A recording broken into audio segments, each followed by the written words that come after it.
नमस्कार विद्यार्थ्यांनो, आज आपण वर्ग 10वी गुरुत्वाकर्षण हा धडा बघणार आहोत. सायन्स भाग 1 चा. गुरुत्वाकर्षण म्हणजे काय? गुरुत्वाकर्षणाचा सिद्धांत कोणी मांडला? गुरुत्वाकर्षणाचा सिद्धांत सर आयझॅक न्यूटन यांनी मांडला. गुरुत्वाकर्षण हे काय असतं? पृथ्वीत एक अशा आगळ्या वेगळ्या प्रकारचे जे बल आहे जे विश्वातल्या प्रत्येक वस्तूला स्वतःकडे खेचण्याचं कार्य करते ती पृथ्वी. सर आयझॅक न्यूटन शेतामध्ये एका झाडाखाली बसले होते आणि त्या झाडाखाली बसले असताना त्यांच्या डोक्यावर सफरचंद पडला आणि त्यांच्या लक्षात आलं की बाबा ही पृथ्वी स्वतःकडे प्रत्येक वस्तूला खेचत आहे आणि त्यांनी तो गुरुत्वाकर्षणाचा सिद्धांत. मग बल, या चॅप्टर मध्ये बलाची एक व्याख्या दिलेली आहे. तुम्ही तुमच्या पद्धतीने बलाची व्याख्या तयार करू शकता. बल म्हणजे नेमकं काय? कुठल्याही वस्तूला कार्य घडवून आणायचं असेल तर बलाची आवश्यकता असते. कार्य घडवण्यासाठी बल फार महत्वाचे आहे. बल लावलं नाही तर कार्य घडून येऊ शकत नाही. बल लावलं नाही तर गती प्राप्त होऊ शकत नाही. एखाद्या वस्तूला कुठल्याही प्रकारच्या बल लावलं की त्याला गती सुद्धा प्राप्त होते. तशाच प्रकारे आज आपण वर्तुळाकार गती बघणार आहोत. वर्तुळाकार गती म्हणजे circular motion. What is mean by circular motion? Define the circular motion. असा प्रश्न बऱ्याच वेळा परीक्षेला बोर्डावर विचारलेला आहे.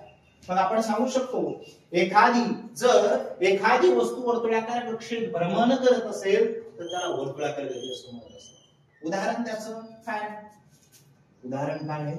तुमच्या घरातला जो आहे पंखा, फॅन, गाडीचे चाक वगैरे आपण असं उदाहरण घेऊ शकतो त्याचं. उदाहरणार्थ आता जो फॅन आहे तो वर्तुळाकार कक्षेत भ्रमण करतोय, क्लॉकवाईज अँटी क्लॉकवाईज, म्हणजे घड्याळाच्या काट्याच्या दिशेने, घड्याळाच्या काट्याच्या विरुद्ध दिशेने, अशा प्रकारचं वर्तुळाकार गतीची व्याख्या पुन्हा एकदा सांगतो मी. जर एखादी वस्तू वर्तुळाकार कक्षेत भ्रमण करत असेल तर त्या गतीला वर्तुळाकार गती असे म्हणत असतात. पंख्याचं उदाहरण दिलं होतं, वर्तुळाकार कक्षेत भ्रमण करायला असं अशा प्रकारचं. ओके, त्याला काय म्हणायचं? वर्तुळाकार गती. इंग्लिश मध्ये हीच व्याख्या. The object moving along to the circular path. The object moving along to the circular path is called as a circular motion. समजलं? ही झाली वर्तुळाकार गतीची व्याख्या. तशाच प्रकारची व्याख्या आपण आज अभिकेंद्रिकी बलाची बघणार आहोत. त्याला इंग्लिश मध्ये असं म्हणतात असं centripetal force. What is mean by centripetal force? Define the centripetal force. हा प्रश्नही बऱ्याच वेळा आलेला आहे परीक्षेला. मग वर्तुळाकार गतीची जी व्याख्या आहे त्याच व्याख्येला थोडंसं वाढवले. म्हणजे काय? उदाहरण बघा. जर एखादी वस्तू वर्तुळाकार कक्षेत भ्रमण करत असेल तर तिला लावलेले बल तिच्या केंद्रातून असेल. बल लावलेले ते कुठून आहे? केंद्रातून. तर तिला अभिकेंद्रिकी बल असं म्हणतात. याचं सुद्धा उदाहरण आपण फॅनच घेऊ शकतो. कारण फॅन हा वर्तुळाकार कक्षेत भ्रमण करतोय, पण भ्रमण करत असताना त्याच्या केंद्रामधून बल लागलेले आहे. कुठून बल लागलेलं आहे? केंद्रामध्ये त्याच्या ती जी मोटर बसवलेली आहे तिथून. किंवा शेतकरी जो गोफण फिरवतो, शेतामध्ये शेतकरी गोफण फिरवतो, गोफण, आणि त्या गोफणीला ती दोरी आपल्या हातात असते शेतकऱ्याच्या आणि ती गोफण अशी फिरवत असतो. अशी फिरवतो आणि ती दोरी सोडून देतो. एक दोरी सोडली, गोफणीचा दगड त्या पक्षाला जाऊन लागतो. अशा प्रकारचं अभिकेंद्रिक बल. म्हणजे बल जे लागायला ते कुठून लागायला? त्याच्या केंद्रातून. त्याला काय म्हणायचं? अभिकेंद्रिकी बल. पुन्हा एकदा सांगतो मी इंग्लिश मध्ये. when an object moving along to the circular path, object moving along to the circular path, then it's directed towards the center of a circle. Directed towards the center of a circle. म्हणजे त्याच्या केंद्रातून जर बल लागत असेल, केंद्राच्या दिशेने जर प्रयुक्त असेल तर त्याला अभिकेंद्रिकी बल असं म्हणायचं. ओके, यानंतर आपण केपलरचे नियम पाहणार आहोत. याचा अगोदर आपण बल, गती, वर्तुळाकार गती, अभिकेंद्रिकी बल याची व्याख्या पाहिल्या. आता आपण केपलरचे नियम पाहणार. बोर्डासाठी अत्यंत महत्वाचा हा प्रश्न आहे. बऱ्याच वेळा हा प्रश्न विचारलेला आहे. केपलरचे नियम आले.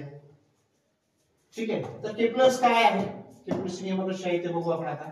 पहिला नियम सांगतो, ग्रहाची कक्षा ही लंबवर्तुळाकार असून सूर्य त्या कक्षेच्या एका नाभीवर असतो. ग्रहाची कक्षा काय? हा ग्रह आहे आणि ग्रहाची कक्षा लंबवर्तुळाकार आहे. पूर्ण गोल आहे का? अजिबात नाही. सूर्य त्या कक्षेच्या एका नाभीवर, हा सूर्य आहे. त्या कक्षेच्या एका नाभीवर आहे, ह्या कक्षा आहे का? आणि ह्या कक्षेच्या एका नाभीवर कोण आहे? तो ग्रह. हा इलिप्स आहे. ओके, अशा प्रकारचं. मग इंग्लिश मध्ये नियम कसं सांगायचं झालं तर काय सांगणार आपण?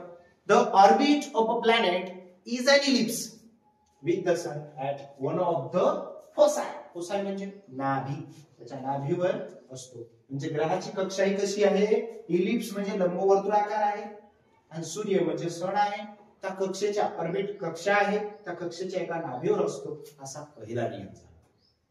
त्यानंतर दुसरा नियम, ग्रहाला सूर्याशी जोडणारी सरळ रेषा ही समान कालावधीत समान क्षेत्रफळ व्यापण करते. क्षेत्रफळ व्यापण करते. काय करते? व्यापण. हा कोणता नियम आहे? दुसरा नियम, ग्रहाला सूर्याशी जोडणारी सरळ रेषा, हा सूर्य आहे आणि हे ग्रह आहे, ही जोडणारी सरळ रेषा ही समान कालावधीत समान क्षेत्रफळ व्यापन करते. म्हणजे हे जेवढं क्षेत्रफळ आहे हेही तेवढंच, हेही तेवढंच. त्याला काय म्हणायचं? क्षेत्रफळ व्यापन. हे दुसरा नियम, ग्रहाला सूर्याशी जोडणारी सरळ रेषा ही समान कालावधीत समान क्षेत्रफळ व्यापन करते. इंग्लिश मध्ये the line joining of a planet is an ellipse. Sir, is an ellipse म्हणजे ते काय सांगतो की समान कालावधीत समान क्षेत्रफळ व्यापन करते. Equal areas and equal interval of times. Equal areas and equal interval of times.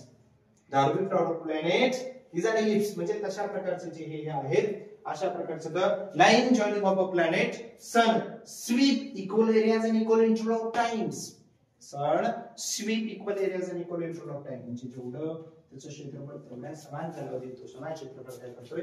व्यापन करतोय. तिसरा नियम, सूर्याची परिक्रमा करणाऱ्या ग्रहाच्या आवर्तकालाचा वर्ग सूर्यापासून सरासरी अंतराच्या घराला समानुपाती असतो. विद्यार्थी मित्रांनो, हे नियम कुठल्याही प्रकारची पाठांतराची गरज नसते. नुसतं तुम्ही आकृती बघायची आणि आकृतीकडे बघून त्या प्रश्नांची उत्तरं देता येत असतात. जसं पहिला नियम तसं दुसरा, तसाच तिसरा सुद्धा आहे. तो सांगतो सूर्याची परिक्रमा करणाऱ्या ग्रहाच्या आवर्तकालाचा वर्ग. ही सूर्याची परिक्रमा करायला लागली, हा ग्रहाचा आवर्तकालाचा वर्ग. ग्रहाच्या आवर्तकालाचा वर्ग, आवर्तकाल म्हणजे टी म्हणून घेतले इथं संबोधले. आवर्तकालाचा वर्ग हा सूर्याच्या सरासरी अंतराच्या घनाला समानुपाती असतो. हे अंतर आहे आणि अंतराच्या घनाला कसा असतो? समानुपाती असतो, असं त्याने सांगितले. इंग्लिश मध्ये याला कसं घ्यायचं? The square of its period of revolution around the sun. The square of its period of revolution around the sun म्हणजे टी चा वर्ग is directly proportional to the, वरती असेल तर डायरेक्टली असतं, खाली असेल तर इन्व्हर्सली प्रोपोर्शनल असतं. is directly proportional to the cube of mean distance planet from the sun. म्हणजे त्या घनाला, अंतराच्या घनाला कसा असतो तो? समानुपाती. असे तिन्ही प्रकारचे सुंदर आपण नियम पाहिलेले आहेत. थोडंसं काळजीपूर्वक ह्या आकृतीकडे बघून व्यवस्थित नियम करावे आपण.